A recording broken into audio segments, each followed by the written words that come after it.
दोपहर हो चुकी है और अब तक की सभी खबरें क्या कुछ खास रही, क्या कुछ बड़ी रही, वह लेकर हम आपके सामने हाजिर हुए हैं। तो चलिए अब आपको बताते हैं कि आखिर अब तक क्या कुछ हेडलाइनें जो है वह रही। प्रधानमंत्री नरेंद्र मोदी भारत के इतिहास में सबसे लंबे समय तक प्रधानमंत्री, पंडित जवाहरलाल नेहरू के रिकॉर्ड को तोड़ा।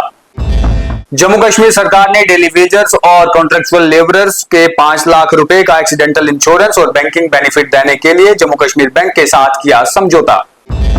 डोडा में महराज मलिक और ईओ म्युनिसिपैलिटी के खिलाफ किया गया प्रदर्शन, सफाई कर्मचारियों ने फूका पुतला। लव गुजर के नेटवर्क पर प्रहार, उसके भाई और करीबी की 2 बिल्डिंगें जमींदोज।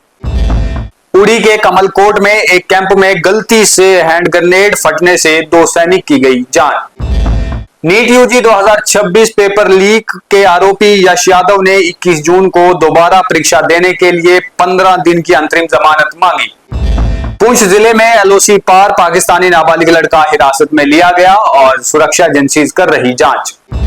बीते कुछ दिनों से लापता नाबालिग लड़की का शव पुंछ की नदी में मिला, पुलिस ने मामले की जांच के लिए बनाई सिट।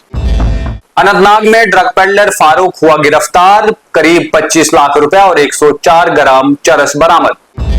जम्मू कश्मीर में 1 जुलाई से निजी अस्पतालों के भीतर गोल्डन कार्ड की सेवाएं हुई बंद, जेकेपीएचडीए ने दी जानकारी। कटरा में महिला नशा तस्कर हुई गिरफ्तार, बालों के भीतर छुपा कर ले जा रही थी चिता। जम्मू के मौसम में कोई तब्दीली नहीं, लगातार पारा 42 डिग्री के पार, चल रही लू। तो ये थी अब तक की तमाम बड़ी खबरें। बाकी तमाम खबरों के लिए द न्यूज़ रूम 24 आवाज को देखते रहे। धन्यवाद।